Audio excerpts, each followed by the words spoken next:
Good morning, champion. Before you check your phone, before the world throws noise at your peace, before doubt tries to tap you on the shoulder, speak to yourself. Life doesn't give you what you wish for. It gives you what you believe you're worthy of receiving. And belief begins with your words. I am created for a purpose. That one truth has the power to shift everything in your life. When you wake up in the morning and remind yourself that you are not random, not accidental, not coincidental, but intentional, it begins to rewire your mind. You start to show up differently. You stop waiting for life to give you a reason, and instead you become the reason. Most people live their lives by default rather than by design. They react to life instead of commanding it. But when you understand that you were created for a purpose, you no longer drift. You drive. You move with direction, not confusion. You act with certainty, not doubt. The very breath in your lungs is evidence that your assignment is still active. If you weren't meant to do something, you wouldn't still be here. You're not just filling space, you're fulfilling destiny. But here's the challenge. Purpose doesn't always show up with flashing lights.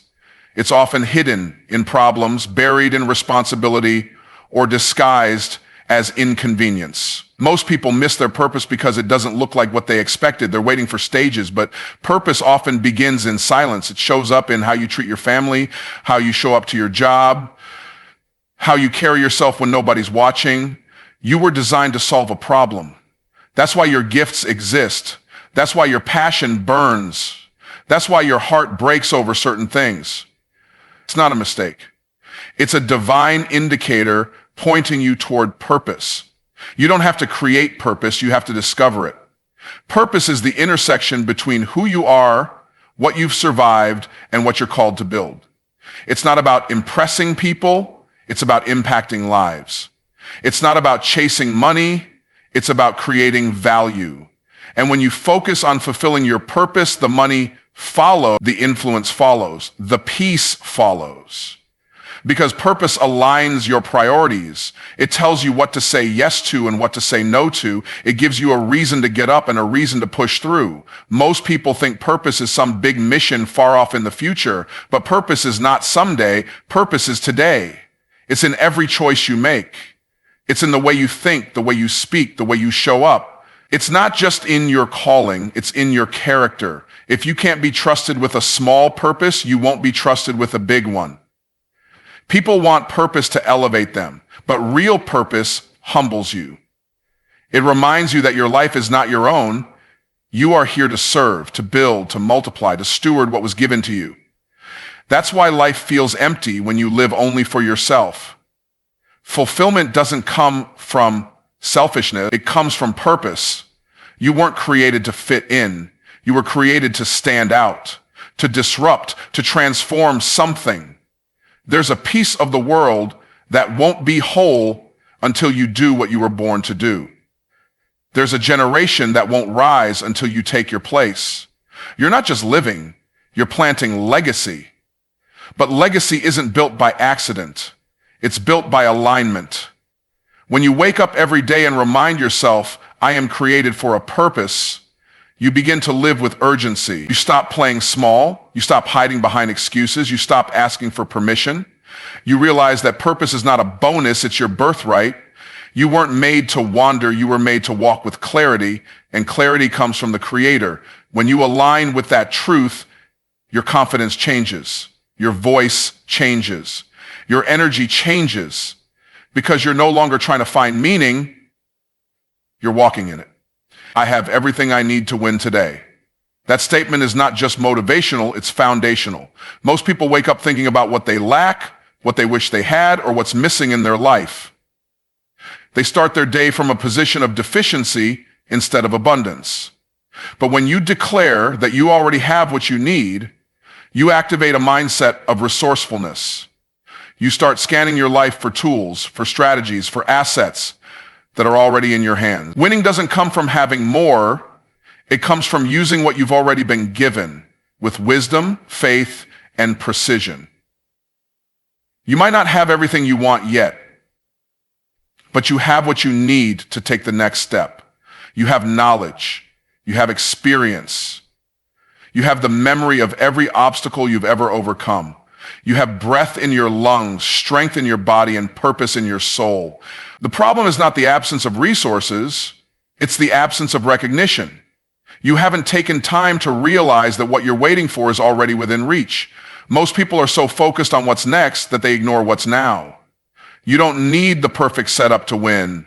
You don't need a large following, a perfect background, or ideal timing. What you need is focus, faith, and follow through. If you keep telling yourself you're not ready, you will talk yourself out of opportunities that were tailor-made for you. The readiness isn't in the environment, it's in your mindset. There's a difference between lack and latency. Just because something hasn't shown up yet doesn't mean it doesn't exist. It might just be waiting on your movement. When you walk like you're equipped, doors open. When you speak like you carry value, people listen. You attract what you believe you're worthy of, and that starts with your self-perception. When you say, I have everything I need to win today, you take responsibility for your progress. You stop blaming the economy, your past, your circumstances, or your critics. You reclaim your power. Winning is not about perfection. It's about momentum. And momentum starts with motion. If you believe you have what you need, you stop hesitating and start building. You stop analyzing and start acting. You stop comparing and start creating. The people you admire are not better than you. They simply believed sooner. They activated what they had instead of sitting around wishing for more. They said yes to their calling before the applause. They moved forward before the map was clear because they knew the truth. The seed doesn't look like the harvest, but it still contains the harvest. What's in your hand today might not look like much, but if you work it, water it, and walk with faith, it will multiply. Every champion you've ever heard of started with something small, a small idea, a small opportunity, a small door, and they honored that small thing. They didn't curse it. They didn't minimize it. They didn't ignore it. They spoke life over it. They sowed into it. They stayed consistent when no one was watching. They understood that today's small win becomes tomorrow's breakthrough.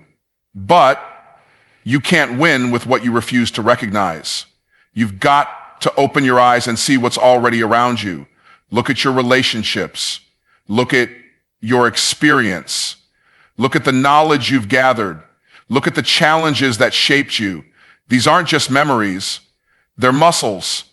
Proof that you've been trained for the battle you're in right now. You are not lacking. You are not behind. You are not unqualified. You've got the fire. You've got the favor. You've got the fundamentals. You are more equipped than you think. You are further along than you realize. But the world won't believe it until you do. And belief begins with bold declarations. Speak it, think it, move in it. Stop waiting for more and start using what you have. Because when you move like you already have everything you need, life starts moving with you. I do not chase, I attract. That declaration shifts your energy from desperation to alignment. Chasing comes from fear, from a mindset that says, if I don't run after it, I'll miss it. But attracting comes from confidence, from knowing that what is for you will find you when you become the version of yourself that is ready to receive it. Chasing is rooted in scarcity. It's the belief that there's not enough time, not enough opportunities, not enough favor, so you rush, you scramble, you push. But attraction is rooted in abundance. It recognizes that when you become the right person, the right doors open. You stop trying to knock on doors that don't have your name on them and start preparing for the ones that do. It's not about being passive, it's about being positioned. When your identity aligns with your intention, you begin to pull in people, opportunities, and resources that match your internal state. The most magnetic people are not the loudest or the flashiest, they're the most aligned. They know who they are, what they carry, and what they're called to do. They're not chasing applause, they're attracting purpose. They're not begging to be seen, they're building something so valuable that visibility becomes inevitable. When you believe that your value speaks louder than your voice, you no longer feel the need to convince, to prove, or to persuade people to recognize you. You stop chasing clients, relationships, platforms, or influence. Instead, you become someone worth finding. And to do that, you have to become clear on your own identity. Attraction is not just about energy, it's about clarity. When you are clear on your vision, your mission, and your values, you begin to repel what doesn't belong and attract what does. Confusion attracts chaos. Clarity attracts alignment. When you live with an inner sense of peace, purpose, and direction, you start to draw in what matches that. You don't need to force anything that flows. You don't have to pursue what's meant for you. You need only prepare for it. Preparation is the evidence of expectation. People who attract what they want are not sitting idle. They are becoming. They are doing the inner work. They are healing, refining, growing, evolving. They are investing in themselves, protecting their energy, sharpening their skills, and aligning their daily habits with their destiny. That's the secret to attraction. You don't attract what you want. You attract who you are. So if you want to attract greatness, you have to operate in greatness. If you want to attract wealth, you must think, speak, and act like someone who manages wealth well. If you want to attract love, you must first love yourself to the standard you're expecting from others. Chasing creates stress and exhaustion. It drains your energy and clouds your judgment. You start settling for less just to feel like you're getting somewhere. But when you shift from chasing to attracting, you begin to experience a new rhythm. You become strategic. You move with calm intensity, not chaos. You learn to wait with wisdom, not with anxiety. You become rooted, not rushed. Chasing is based on the assumption that something is outside of you. Attraction is based on the truth that everything begins within. You have the power to shift your environment by shifting your essence. What you meditate on, you magnify. What you focus on, you feed. What you believe, you build. So if you keep declaring that you attract what is aligned, you start to shape your world around that truth. People who attract don't chase people. They chase purpose. They pursue vision. They chase mastery. They seek alignment, not attention. They grow roots before they seek fruit. They understand that the strongest trees are the ones that dig deep before they rise tall. They are not in a hurry. They are in harmony. Because they know the difference between movement and progress, between activity and purpose, between activity and purpose, between activity and purpose, between noise and resonance. And when you get in that frequency of clarity, of peace, of preparation, you don't have to chase what already recognizes your worth. You just have to stay in position. My past is a lesson, not a prison. Every experience you've had, every mistake you've made, every door that closed, every person that walked away, it was a lesson designed to shape, strengthen, and sharpen you, not to define or confine you. The problem is, most people allow their past to become their permanent identity. They wear it like a label, carry it like a burden, and walk with it like it's a chain.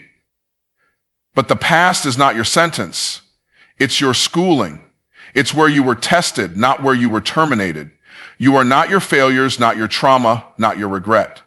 You are not the worst thing you've done or the worst thing done. You are the version of you that rose from it, learned from it, and walked through it stronger. The past was the classroom, the future is the assignment, and today is the choice.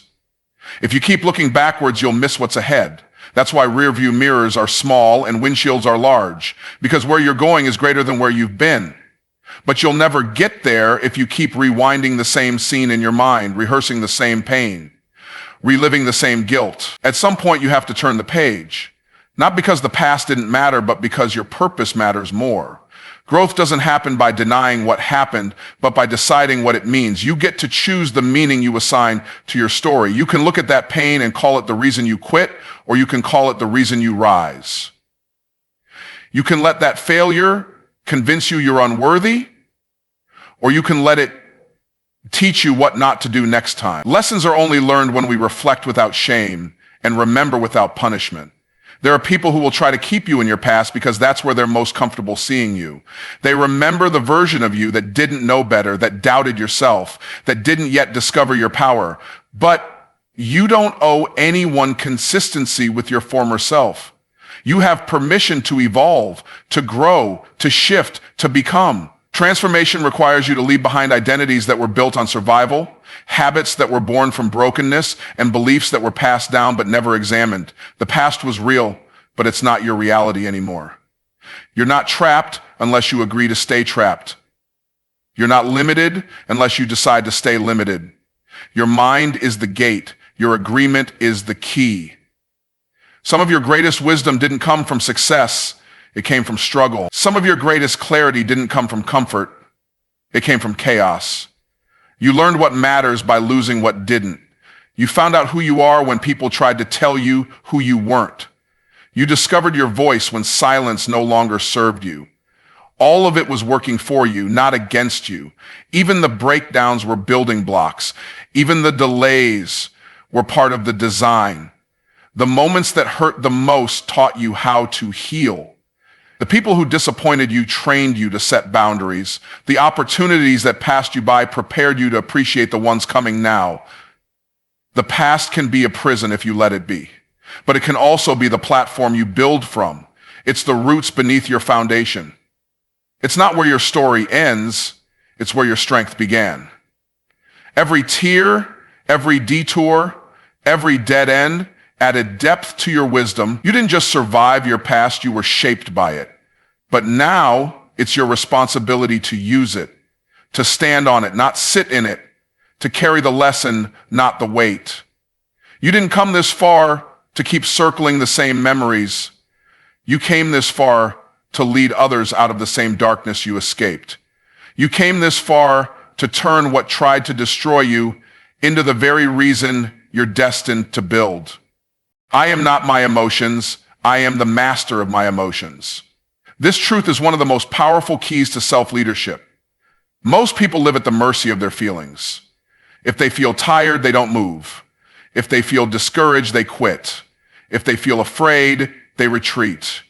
But emotions are not the ruler of your life unless you give them the throne. Emotions are signals, not commands. They are messengers, not masters. You were never designed to be led by your feelings. You were designed to lead them. The moment you realize that you can feel something and still make a powerful decision in spite of it, that's when emotional mastery begins. You can feel fear and still move in faith. You can feel anger and still choose wisdom. You can feel sadness and still walk in purpose. Emotions should inform you, not immobilize you. The mistake most people make is trying to suppress their emotions instead of learning how to steward them. They pretend they're not angry. They deny that they're hurt. They act like they're not afraid. But what's buried alive doesn't die. It grows in the dark. Emotional maturity doesn't come from ignoring how you feel. It comes from confronting it with truth. Your feelings are valid, but they're not always accurate. Just because you feel something doesn't make it fact. That's why you need discernment. That's why you need discipline. Because without them, your emotions will drive you into decisions that your wisdom will never approve. And once your decisions are made, your emotions don't have to live with the consequences. You do. You have the power to feel something deeply and still move intentionally. That's strength. That's control. That's mastery. You don't need to be emotionless. You need to be emotionally intelligent. You need to recognize what you're feeling, where it's coming from, and whether or not it aligns with who you want to become. Emotions are often echoes from the past trying to speak into the present. They're old wounds trying to interpret new situations. But when you're rooted in purpose, you can quiet the noise. You can hear the emotion, honor it, and still choose what serves your mission. When you master your emotions, you master your energy. You don't let temporary feelings sabotage long-term vision. You don't let fleeting discouragement cancel divine direction. You don't let a moment of fear stop you from walking through the door that's meant for you. Mastery means knowing that storms will come, but the storm doesn't dictate the course. The compass does. And that compass is your calling, your convictions, your clarity. You lead from that, not from emotional weather patterns. When you operate from that kind of inner authority, you stop being reactive and start being strategic. You stop being easily triggered and start being intentionally grounded. Every time you respond with wisdom instead of reacting with emotion, you strengthen your leadership. You elevate your influence. You protect your peace. And peace is not the absence of emotion. It's the presence of perspective. It's the ability to step back and ask, is this feeling helping me build, or is it trying to break me? Emotional mastery allows you to pause before you respond, to evaluate before you speak, to listen before you judge. It gives you access to power under control. That's where real confidence comes from. Not from pretending to feel strong all the time, but from knowing that even when you don't, you won't break. Some of the greatest mistakes in history were made by people who let emotion override principle. And some of the greatest breakthroughs came from those who stood calm in chaos, focused in fear, grounded in grief. Emotional mastery is what separates those who burn out from those who build legacy. It's what allows you to hold vision in one hand and volatility in the other without dropping either. It doesn't mean you're perfect. It means you're present. It means you show up no matter what's swirling around inside. You know how to be still without being stuck. You know how to process without being paralyzed. You know how to feel without being overrun by feeling. And that level of control isn't just personal. It's powerful. I am in competition with no one.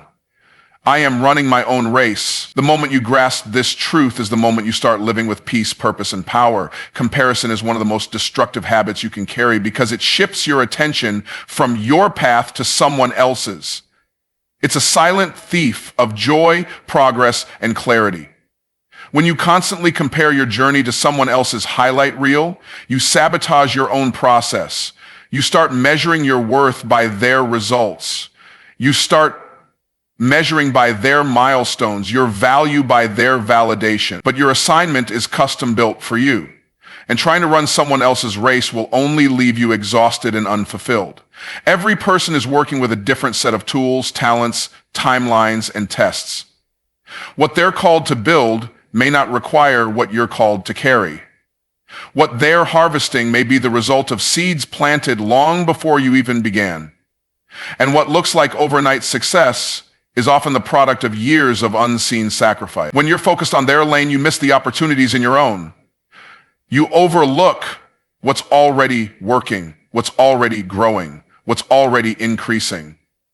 You start thinking you're behind when in reality, you're simply on a different route. And different doesn't mean deficient. Success is not a race, it's a rhythm. And rhythm is personal. What moves you forward might not move someone else. What works for them might not work for you. That's why it's so dangerous to use someone else's journey as your measuring stick. You were not born to imitate, you were born to innovate. You're not here to duplicate what's already been done. You're here to create what's never been seen. That's why your story looks different. That's why your timeline seems slower. That's why your process feels unfamiliar, because you're not called to fit in. You're called to stand out. The only competition that matters is the one between who you were yesterday and who you're becoming today. That's the only race you need to win. Are you growing? Are you learning? Are you consistent? Are you becoming more disciplined, more focused, more aligned with your purpose? These are the questions that fuel progress. Not how fast someone else is moving, not how loud their applause is, not how many followers, likes, or achievements they've collected. Those are distractions, not directions. If you let them lead you, you'll chase approval and miss fulfillment. Real confidence is birthed in solitude, not in crowds. It comes from knowing you're walking in purpose, even if no one claps, even if no one sees. It comes from staying committed when it's quiet, from staying focused when it's slow. You build a legacy not by trying to be the best in the world, but by becoming the best version of yourself. When you stop competing, you start creating. When you stop comparing, you start building. When you stop proving, you start producing. That's where power lives, not in trying to outshine others, but in being fully lit from within. You don't need to rush your process to catch up to anyone. You don't need to shrink your dream because someone else got there first. You don't need to question your lane just because it looks empty. Sometimes the path you're called to walk hasn't been traveled before, and that's not a problem. It's proof. Proof that you're a pioneer. Proof that you're not meant to follow trends. You're meant to set them. You are not behind. You are not late. You are on assignment. An assignment comes with divine timing. What's for you will not miss you if you stay faithful to your work, grounded in your values, and focused on your journey. Celebrate others without losing sight of yourself. Applaud their win without minimizing your own. Let their success inspire you, not intimidate you. Let their elevation prove what's possible, not what's lacking in you. There is no scarcity in purpose. Just because someone else is doing well doesn't mean there's less for you. Their light doesn't dim yours. It just confirms that the light within you can shine too. Stay in your lane, run your race, keep your eyes forward and your feet moving, because the finish line isn't a location. It's a level of becoming that only you can reach in your own time, your own way, and with your own grace.